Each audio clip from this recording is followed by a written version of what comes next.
40 years ago, a scene like this could never have been envisaged. Ready, lifting, stand clear. This simulation exercise is training the Territory's emergency services to respond to a destructive cyclone. To test the skills and techniques of the operatives. It's one example of how emergency preparedness has changed since Cyclone Tracy.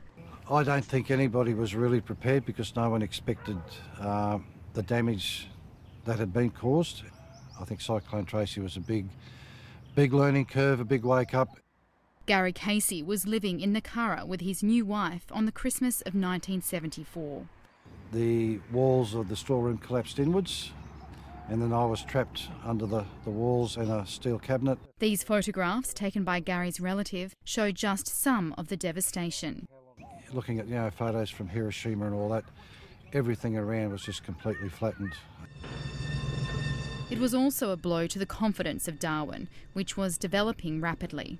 Having Stretton come in to do the clean-up and organise the rebuilding and stuff, it was just beyond the NT's capability at that time. About 1974, Darwin was riding a new wave of prosperity, and I think 2014 we're in exactly the same position.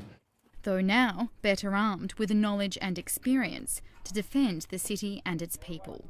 Since Cyclone Tracy, the field and practice of emergency management has grown exponentially. And the Emergency Operations Centre that you're sitting in here, which is replicated as a web-based EOC as well, that's something that wouldn't have existed 40 years ago. It's all quiet now, but in the event of a cyclone, this place would be abuzz with people from police, fire, emergency services and logistical operations providing food, shelter and infrastructure.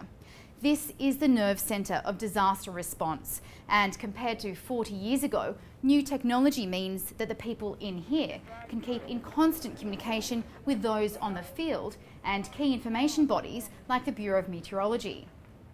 The high-tech bunker would monitor and direct those in the field via this system.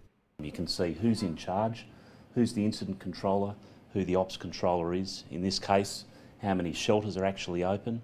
But some things never change, says the Police Commissioner, who quotes from this book. The warning fell on deaf ears. Quick money was being made during a record-breaking building spree, and I go to this sense of déjà vu. Let's not be complacent, folks, because we should learn from history. And that means residents need to be prepared by putting together cyclone kits and keeping their yards free of anything which could become a flying missile, to prevent scenes like this happening again. Catherine Gregory, ABC News, Darwin.